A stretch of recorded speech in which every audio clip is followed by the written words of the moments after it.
উত্তরবঙ্গে প্রথম digital arrest cyber ক্রাইমের অপরাধে এক যুবককে গ্রেফতার করল কোচবিহার জেলা পুলিশ।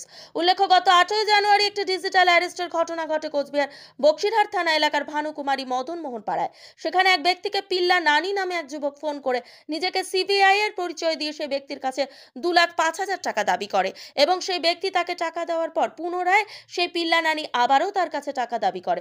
পরবর্তীতে সেই ব্যক্তি কোচবিহার পুলিশের সাথে যোগাযোগ করে। বিষয়টি জানানোর পর কোচবিহার জেলা পুলিশ ঘটনার তদন্তে নামে এবং সেই যুবককে গ্রেফতার করে। এই বিষয়ে কোচবিহার জেলা পুলিশ সুপার দ্যুতিমান ভট্টাচার্য জানান, সেই পিল্লা নানি এর আগেও এরকম একটি ঘটনা ঘটিয়েছিল, যেটা মহারাষ্ট্রে হয়েছে। এবার যার কাছে এই ব্যক্তি টাকা দাবি করেছিলেন তিনি একজন প্রাক্তন স্কুল শিক্ষক।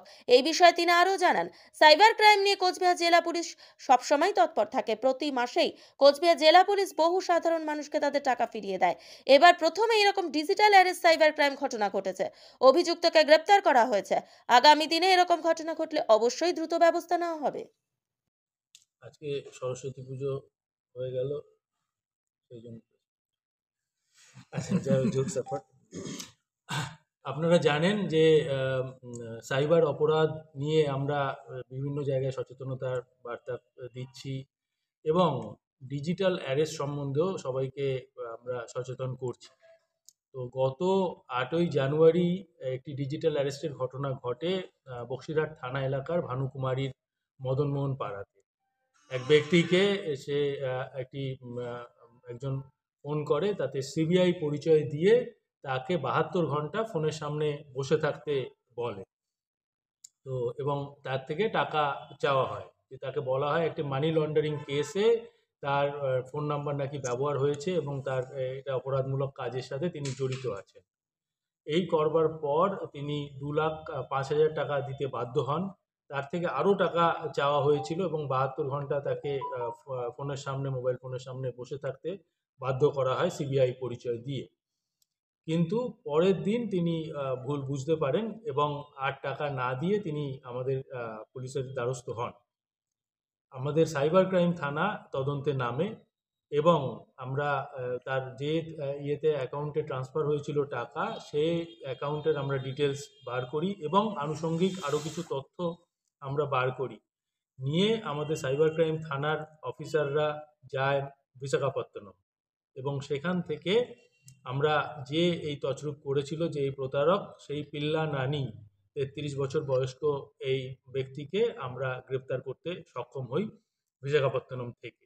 তাকে নিয়ে আসা হয়েছে, এনে গতকাল নিয়ে আসা হয়েছে 3 দিনের ট্রানজিট রিমান্ডে এবং আজকে তাকে আমরা কোর্টে তুলব রিমান্ডের প্রেয়ার দিয়ে।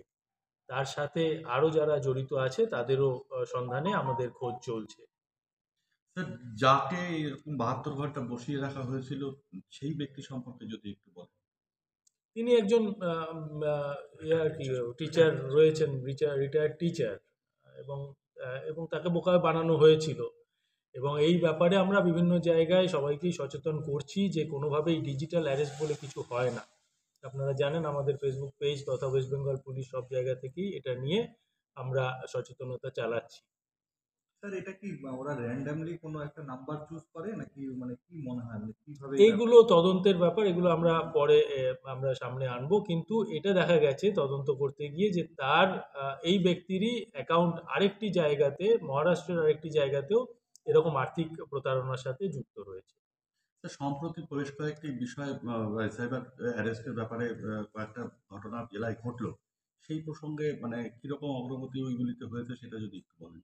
আমাদের প্রত্যেকটা সাইবার ক্রাইমের কেসের আমাদের ভালো করে দেখা হয় এবং আপনারা জানেন যে আমরা প্রতি মাসেই প্রচুর পরিমাণে টাকা মানুষকে ফেরত পাইয়ে দিই। তার সাথে সাথে এই ডিজিটাল অ্যারেস্টের এই প্রথম আমাদের একটা জেলাতে অ্যারেস্ট হলো। আগামী দিনে এরকম ঘটনা ঘটলে আমরা সেই সব সাইবার অপরাধীদেরকেও ধরব। অ্যাটেম্প্ট কতগুলো হয়েছে, মানে কতগুলোতে হুমকি দেওয়া হয়েছিল যেগুলো সাকসেস হয়নি, এই ধরনের কিছু অভিযোগ এসেছে? এরকম দুটো কেসই আমাদের এখানে হয়েছে, তার মধ্যে একটি কেস, দুটোই এই সাম্প্রতিক কালের এবং একটি কেসে আমরা এই ডেভেলপমেন্ট করতে পারলাম, আরেকটি কেসে তদন্ত চলছে।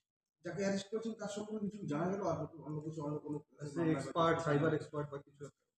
ওটাই বললাম যে তার নাম্বার আমরা পেয়েছি যে মহারাষ্ট্রের আরেকটি আর্থিক প্রতারণার কেসেও সে জড়িত রয়েছে। বাকিটা আমরা তদন্ত করে তাহলে স্যার মহারাষ্ট্র পুলিশ কি সেটাকে ওকে ট্র্যাক করতে পারেনি আগে? তারপরে এরকম বিষয় রয়েছে, মানে আগে যেহেতু ক্রাইম করে বসেছিল। আগে পরের ব্যাপার নয়, এটা তদন্ত যেটা হয় যেভাবে হয় সেটাই আমরা দেখছি।